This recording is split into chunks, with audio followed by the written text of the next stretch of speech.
ত্রিশক্তি সংঘর্ষ পড়াচ্ছি তোমাদের 637 খ্রিস্টাব্দে শশাঙ্কের মৃত্যুর পর গৌড়ে কিন্তু একটা অরাজক অবস্থার সৃষ্টি হয়। গৌড় তখন কিন্তু বাংলার রাজধানী ছিল। এই সংঘর্ষ পড়াতে গিয়ে মেনলি তিনটে শক্তির লড়াই তোমরা দেখতে পাবে, সংঘর্ষ তোমরা দেখতে পাবে। এক হচ্ছে বাংলার পালরাজ, দ্বিতীয় হচ্ছে রাজপুতানার পশ্চিম ভারতে প্রতিহার রাজ, এবং তৃতীয় হচ্ছে দক্ষিণ ভারতে রাষ্ট্রকূট শক্তি বা রাষ্ট্রকূট রাজার সঙ্গে সংঘর্ষ হয়। প্রায় 2 দশক ধরে এই সংঘর্ষ হয়েছিল, মানে 200 বছর ধরে এই সংঘর্ষ হয়েছিল।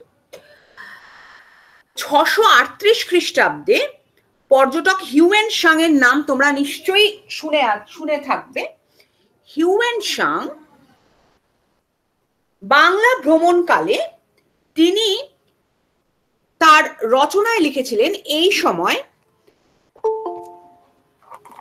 বাংলা 4টি অঞ্চলে বিভক্ত ছিল। কি কি 4টে অঞ্চল? পুন্ড্রবর্ধন, আমি লিখছি তোমাদের সুবিধার জন্য।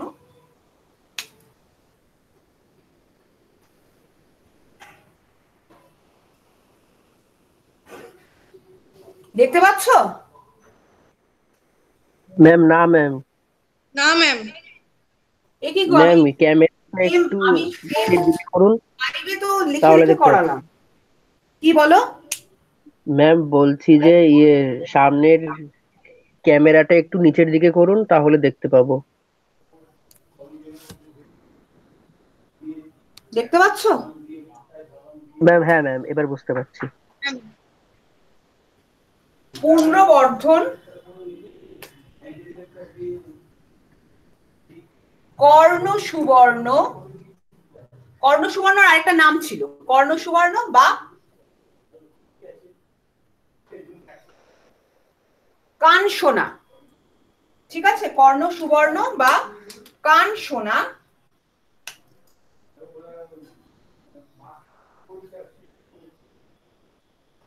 সমতট, দেখতে পাচ্ছ?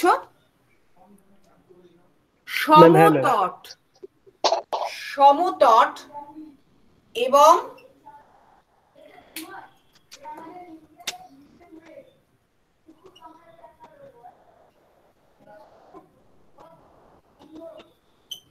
তাম্রলিপ্ত, ঠিক আছে?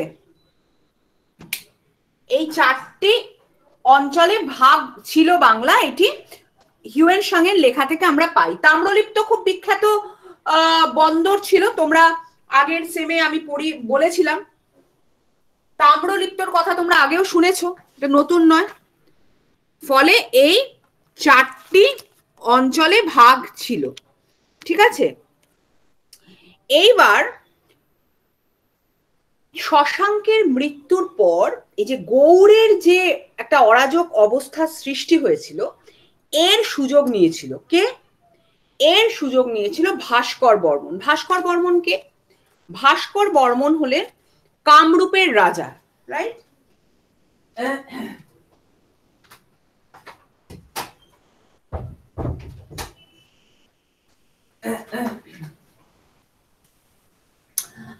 কামরূপের রাজা ভাস্কর বর্মন তিনি কিন্তু গৌড়ের এই অরাজক অবস্থার পূর্ণ সুযোগ নিয়ে বাংলার বিভিন্ন অঞ্চল দখল করে নিয়েছিলেন। এই সোর্সটা আমরা কোথা থেকে পাচ্ছি? বৌদ্ধ গ্রন্থ। আচ্ছা, এতদূর অব্দি দেখতে পাচ্ছ তো তোমরা? লাস্ট অব্দি? ম্যাম হ্যাঁ হ্যাঁ ম্যাম। আচ্ছা, এইখানে দেখতে পাচ্ছ? এই যে এটা দেখতে পাচ্ছ? ম্যাম হ্যাঁ হ্যাঁ ম্যাম, দেখতে পাচ্ছি। ওকে। ও বাবা, ও বাবা, কি ও বাবা, দেখতে পাচ্ছ না? হ্যাঁ ম্যাম। না না ম্যাম, আসলে আমি মাইক্রোফোনটা মানে খুলে রেখেছিলাম, তো ওই জন্য আমি অফ করতে গেলাম, অফ হলো না, এখন অফ করে দিচ্ছি।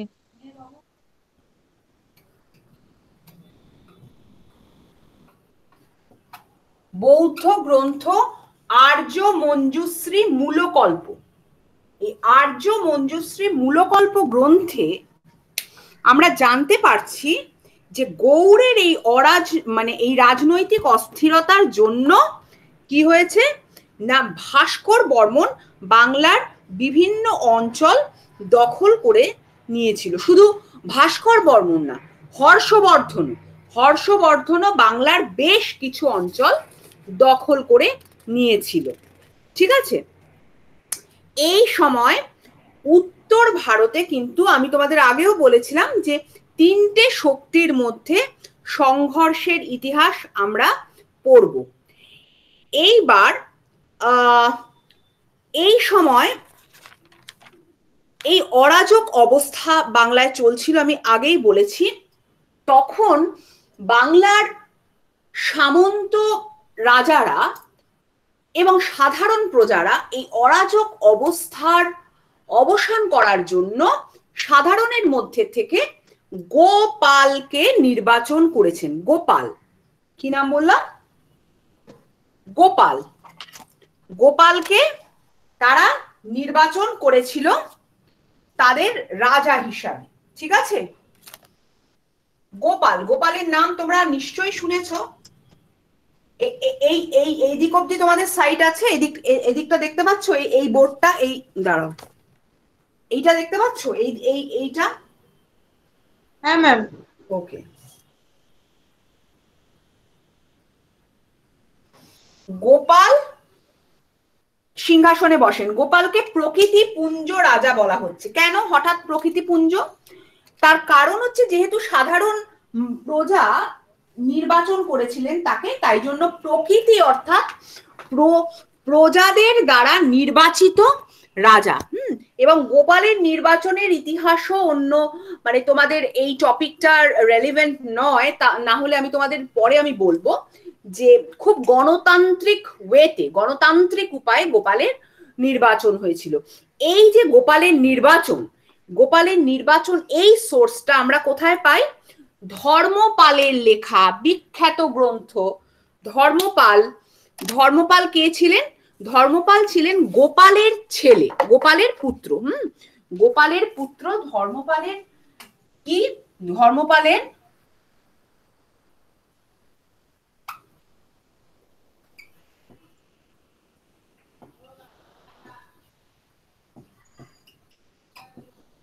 খলিমপুর তাম্রলেখ থেকে আমরা জানতে পারছি। ঠিক আছে, এইবার গোপাল যে সিংহাসনে বসলেন, এটি একটি শ্লোকে তার বর্ণনা দেওয়া আছে। এই শ্লোকটা খালিমপুর তাম্র শাসন থেকে পাওয়া যাচ্ছে। ঠিক আছে, এই শ্লোকটা আমি আস্তে আস্তে বলছি, তোমরা লিখে নেবে। ইনভার্টেড কমার মধ্যে লিখতে পারো। আমি কি বোর্ডে লিখবো? মাৎসা নায়াম অপহিতুম প্রকৃতিভি, এটা বোর্ডে লিখবো। মাৎসায়াম অপতিহুম প্রকৃতিভি। মাৎসায়াম, মাৎসায়ান মানে মাৎস্যর ন্যায়। এটাও তোমাদের শর্ট কোয়েশ্চেন আসবে, আমি ত্রিশক্তি সংঘর্ষের পরে এটা আমি তোমাদের পড়াবো। মাৎসায়াম অপহিতুম প্রকৃতিভি লক্ষ্যমেয় করম গ্রহিত, লক্ষ্যমেয় করম গ্রহিত, লক্ষ্যমেয়ম করম গ্রহিত, গ্রহিত গ্রহিত তয়ে বিসর্গ। শ্রী গোপাল, শ্রী গোপাল, শ্রী গোপাল ইতি ক্ষিতিশ শিরম, ইতি ক্ষিতিশ শিরম, ইতি। ম্যাম একটু আরেকবার বলবেন? হ্যাঁ বললে আমি লিখেও দিতে পারি। ক্ষিতিশ শিরম, বলো নিশা, কিছু বলবে? ম্যাম লিখে দিন ম্যাম, মানে বুঝতে একটু অসুবিধা হচ্ছে। চিরা মনীষ তৎসুত। হ্যাঁ, আমি শ্লোকটা লিখে দিচ্ছি। এই শ্লোকটা কিন্তু লিখতে হবে, যেহেতু আমরা সোর্সটা বললাম, এই সোর্সটা বলার জন্য তোমাদের লিখতে হবে। হ্যাঁ, মাৎস্যায়াম অপহিতুম প্রকৃতিভি, এখান থেকে দাঁড়াও, দেখো এখান থেকে সাইট পাচ্ছ, এখান থেকে? হ্যাঁ ম্যাম। আচ্ছা, আমি এখান থেকে লেখা শুরু করছি।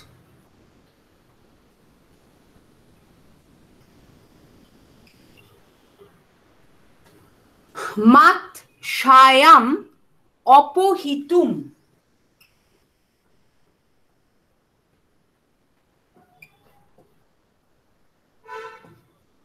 অপহিতুম প্রকৃতিভি,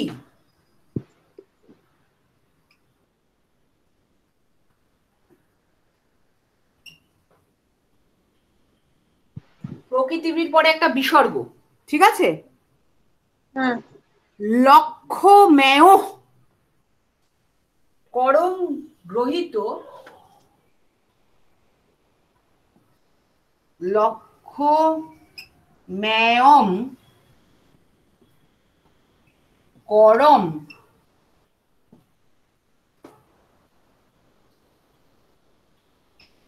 গৃহীত, গৃহীতর পরে কিন্তু একটা বিসর্গ আছে। হ্যাঁ, হ্যাঁ। শ্রী গোপাল,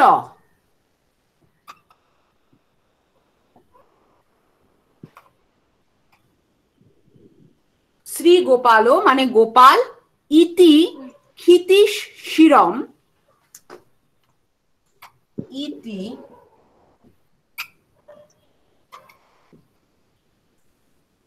ক্ষিতিশ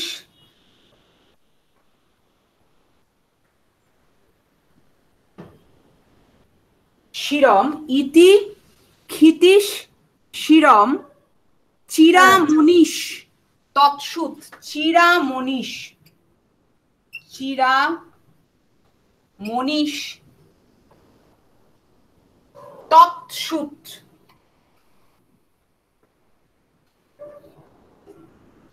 তৎসুত লিখতে পেরেছো? হ্যাঁ।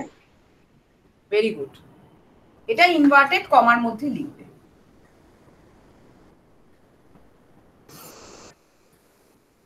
আচ্ছা, এই শ্লোকটার মানে কি?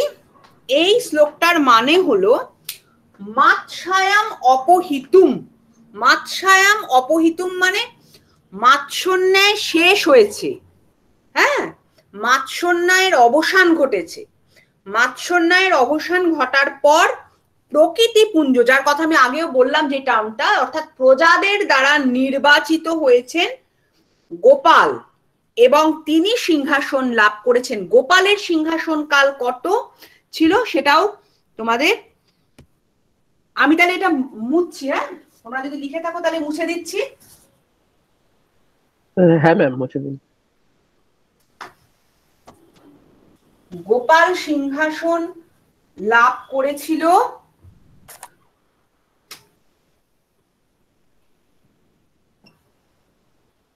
750 খ্রিস্টাব্দে এবং তিনি 770 পর্যন্ত রাজত্ব করেছিলেন। গোপালের মৃত্যুর পর সিংহাসনে বসেন তার পুত্র, তোমরা সবাই জানো, ধর্মপাল। ধর্মপাল, গোপাল শেষ হলো 710, ধর্মপাল তারপরে বসেছেন, বাবার সিংহাসনে তিনি বসেছেন। তাহলে তার শাসনকাল হলো 770 থেকে 812। ঠিক আছে, দেখতে পাচ্ছ? হ্যাঁ ম্যাম। ওকে, 770 থেকে 812 তিনি সিংহাসনে বসেছিলেন, মানে তার পুত্র। তিনি কিন্তু ধর্মপালকে তোমরা জানো যে পাল বংশের অন্যতম শ্রেষ্ঠ শাসক বলা হয়েছে। তিনি সিংহাসনে বসার পর তার প্রধান লক্ষ্য ছিল পাল বংশকে উত্তর ভারতের সবথেকে শক্তিশালী একটি রাজ্যে পরিণত করা। তিনি সিংহাসনে বসার পরে পাল সাম্রাজ্যের সীমানা বৃদ্ধিতে তিনি নজর দিয়েছিলেন। প্রথমেই তার ফার্স্ট, এবার সীমানা বৃদ্ধি করতে গেলে ফার্স্ট কি লাগে? সামরিক শক্তি জোরদার করতে হবে, শক্তিশালী করতে হবে। তিনি তাই প্রথম সৈন্যবাহিনী ঢেলে সাজান, সৈন্যবাহিনীকে নতুন ভাবে তিনি সাজান। হ্যাঁ, ধর্মপাল রাজ্য বিস্তারের আগে তার প্রধান যে মোটিভটা ছিল একটি শক্তিশালী সৈন্যবাহিনী গঠন করা, যেটা তিনি করেছিলেন। এবং এই সময় ত্রিশক্তি সংঘর্ষ, যেটা আমি প্রথম থেকে বলছি, তিনটে শক্তির মধ্যে যে সংঘর্ষ হয়েছিল, ইতিহাসে সেটি ত্রিশক্তি সংঘর্ষ নামে পরিচিত। এই তিনটে শক্তি হলো পূর্ব, এটা মুছে, তোমরা তো এটা লিখেছো, বোর্ডটা মুছে দিচ্ছে।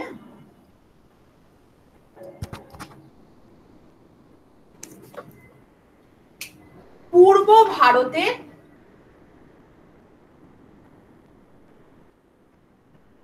পাল, পূর্ব ভারতের পাল, পাল বংশকে রিপ্রেজেন্ট করেছে কে? ধর্মপাল। ঠিক আছে, এর সঙ্গে সংঘর্ষ হচ্ছে কার? এর সঙ্গে সংঘর্ষ হচ্ছে রাজপুতানার, অর্থাৎ পশ্চিম ভারতে কোন কোন শক্তি? আমি আগে প্রতিহার। প্রতিহার। প্রতিহারকে রিপ্রেজেন্ট কে করছে? প্রতিহারকে রিপ্রেজেন্ট করছে বৎসরাজ। এবং দক্ষিণ দিক থেকে উঠে আসছে কে? রাষ্ট্রকূট। Very good, Rashtrakuta. রাষ্ট্রকূটকে রিপ্রেজেন্ট করছে কে?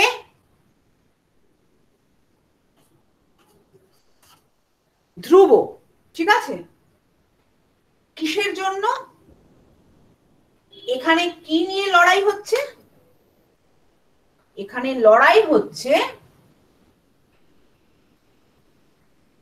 কনৌজকে নিয়ে। কেন? কনৌজ ছিল উত্তর ভারতে, কনৌজ ছিল উত্তর ভারতের ভর কেন্দ্র, অর্থাৎ কনৌজ যে পাবে সেই উত্তর ভারতের সব থেকে শক্তিশালী শক্তি হিসাবে প্রতীয়মান হবে। আচ্ছা, তাহলে পালদের সামরিক অভিযান ছিল কোন দিকে? তিনি পূর্ব দিকে ছিলেন, তাহলে তার কোন দিকে সামরিক অভিযান হবে? পশ্চিম দিকে। ঠিক আছে, প্রতিহার কোন দিকে ছিল? পশ্চিম দিকে। তাহলে প্রতিহারের সামরিক অভিযান কোন দিকে হবে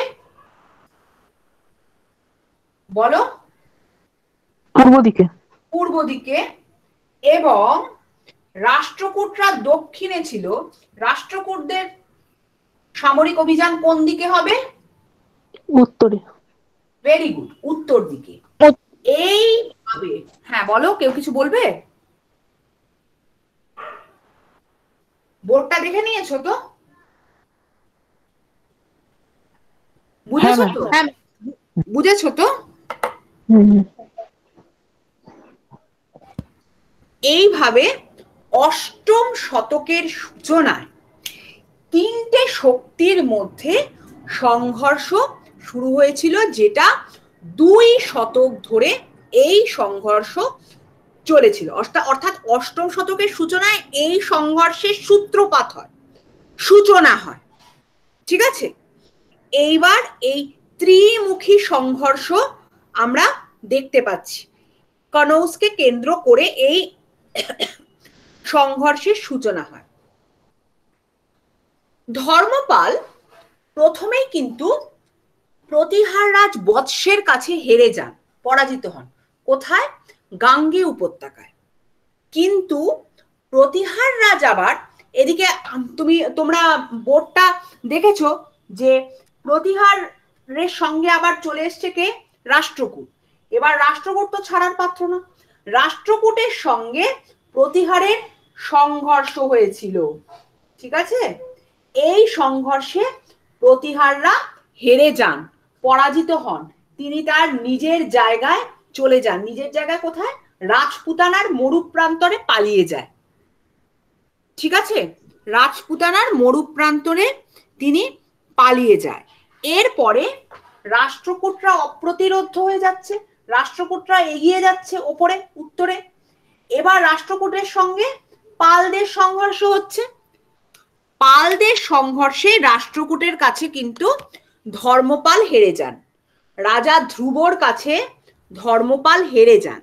কিন্তু এই হার বা এই পরাজয় খুব বেশি এফেক্ট করেনি। কেন করেনি? তার কারণ হচ্ছে রাষ্ট্রকূটরা কখনোই উত্তর ভারতে থাকতে চাইতেন না।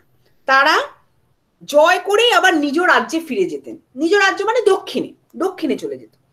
এইভাবে ত্রিশক্তি সংঘর্ষের সূচনা পর্ব থেকে আমরা প্রথম পর্ব, ফার্স্ট ফেজ, প্রথম পর্ব পর্যন্ত বুঝলাম।